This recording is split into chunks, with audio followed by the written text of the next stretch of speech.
If you want an easy way to save useful articles, research, recipes, or reference pages for later, Evernote Web Clipper is one of the best tools you can use. In this video, I'll show you exactly how to clip and save web content to Evernote on desktop, step by step, so you can keep important information organized in one place. And if this tutorial helps, make sure to hit like and subscribe for more simple software guides just like this one.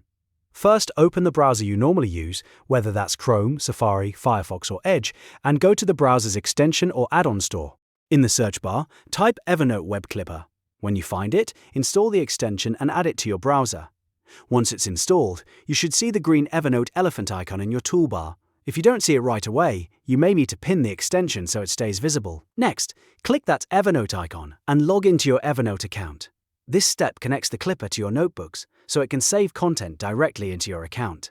After that, go to the web page, blog post, article, or online resource you want to save. This could be a tutorial, a product page, a news story, or any website content you want to keep for later. Now click the Evernote icon again to launch the clipping menu. This is where you choose how you want Evernote to capture the page. If you want the main text and images without distractions, choose Article. If you want a cleaner reading view with less formatting, choose Simplified Article. If you want to preserve the exact layout of the entire page, choose Full Page. If you only need the link and a quick preview, choose Bookmark. And if you want to capture a specific part of the screen, choose Screenshot.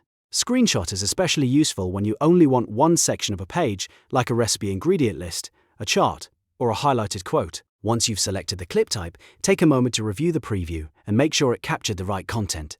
Then choose the notebook where you want to store it. Organizing your clips into the right notebook makes it much easier to find them later. You can also add tags, which is a great way to group related notes by topic, project, or client. For example, you might use tags like research, marketing, recipes, or ideas. After everything looks good, click Save Clip. Evernote will save the selected web content directly into your account, so you can access it later from any device. That's the full process for clipping and saving web content to Evernote on desktop. It only takes a minute once the extension is set up, and it's a great way to build a searchable library of useful information. If you want more tutorials like this, don't forget to like the video, subscribe to the channel, and turn on notifications so you never miss a new guide. Thanks for watching, and I'll see you in the next one.